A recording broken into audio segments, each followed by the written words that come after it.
Hi, I'm Kirsten Katz. I'm an artist, illustrator and surface pattern designer from Sydney, Australia.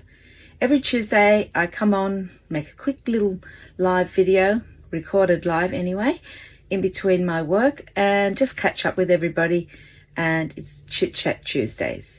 This is episode 3. This week I don't have a lot to talk about with you and I haven't had time to actually plan out what I wanted to say. So I decided that I would just talk a little bit about what somebody can do with their artwork, basically, as a surface pattern designer. Surface pattern designer is basically somebody who makes art, or it could be anything. It could be a painted effect. It could be a textural thing. You're just applying art to a surface, and your art is put onto like fabrics, wallpaper, bedding. It can be boxes, stationery, giftware, fashion, lots of different things. So there's wherever you want to have art or want to sell something to be decorated, make it look beautiful. That's what the job of a surface pattern designer is. It doesn't always have to be technically like a repeat pattern. It can be just like a placement or piece of art that doesn't go into a technical repeat, but it's just about beautifying something to make the object look lovely.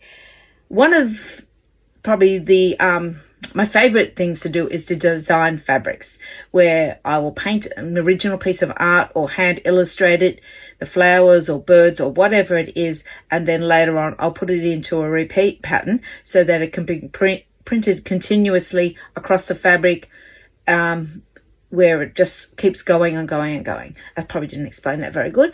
So I just wanted to show you some fabrics so you can see the actual how it turns out. So this is one of ones I really love of mine. I'll show you. Okay, this is the same design, but it's as a wall art print, and it shows the design close up. The original piece is not here. It's in my office. I have it filed away there. So this is on fabric, so you can see all the flowers there. They're hand done, so you can see here, going down to there, down to there. It's the same flower, but it's repeated across. I think in this design, there's probably about 20 different flowers that make up the pattern. Talking about birds from last week, here's a piece of fabric which has some birds on. Rosellas with my modern Australian flowers that I do. Here's another piece which is also hand painted.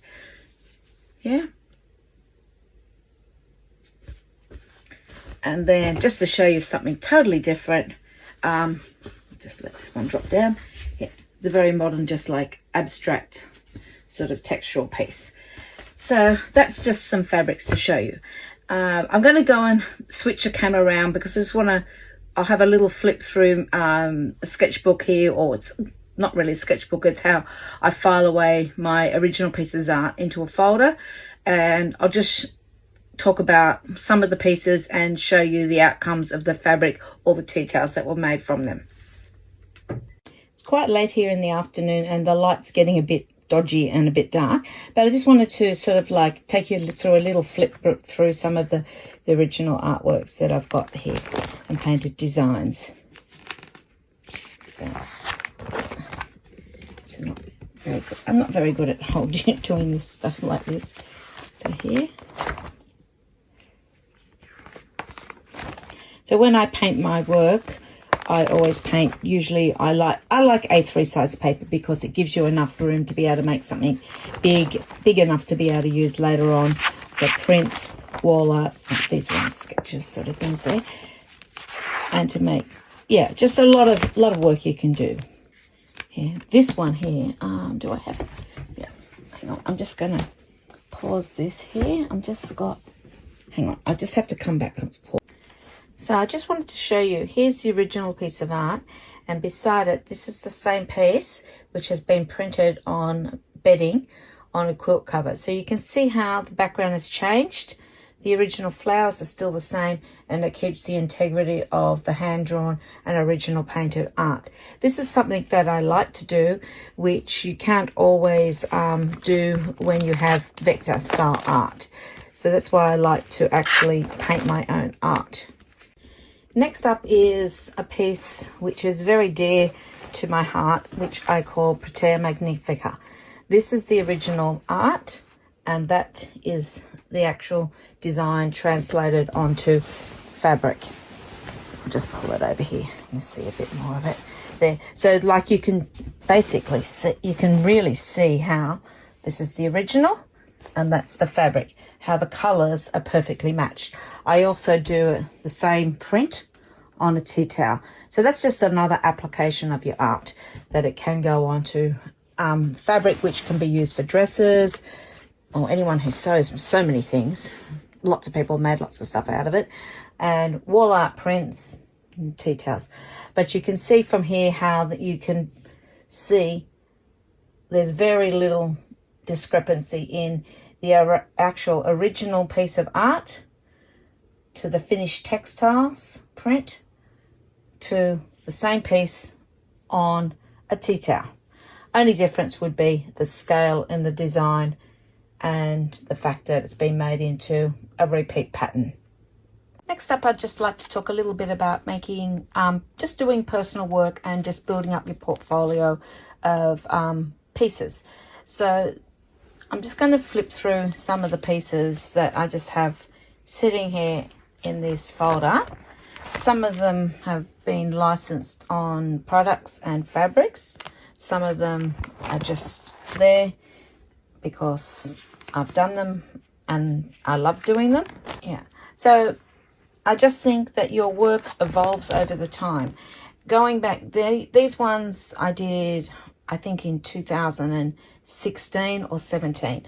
I never actually did anything with these, and I just did them purely for the enjoyment of doing them.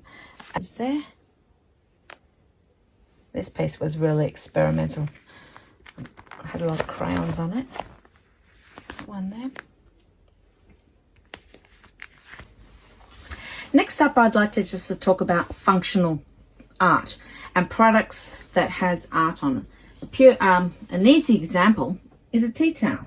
It is functional and very useful, and can also be very beautiful if it has art on it. So these are just a few examples of some of my tea towels which I have had made and has my art on. So that's like a lot of different pieces here together today. I don't, like, somebody asked me, they wanted to know more about my process in Photoshop and what way I paint and everything like that. It's not something that you can explain over like a quick little chat. There are many people who do courses and they teach courses in Photoshop. Photoshop is a massive program. It is like a beast. So you learn it as you go along, and different people do things different ways. So it's not like I can come on and say, oh, this is how I just do this, because there are a lot of different ways of doing things.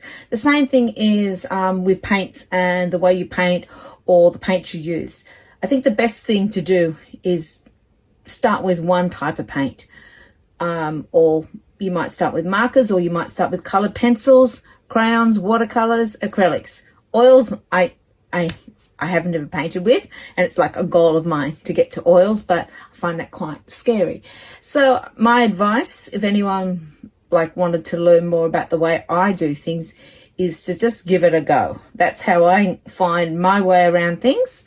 I just want to say, I'm just going to probably have to break this video up into a few different pieces or upload them separately, because I've sort of taken chunks at a time because of the light, and now it's getting darker here at night, so the lighting's not so good. So I'm sort of looking a bit, I've got a yellow top on now, seem to be glowing yellow. And I will talk more about mediums and show some painting processes and a few other things that people have asked me about.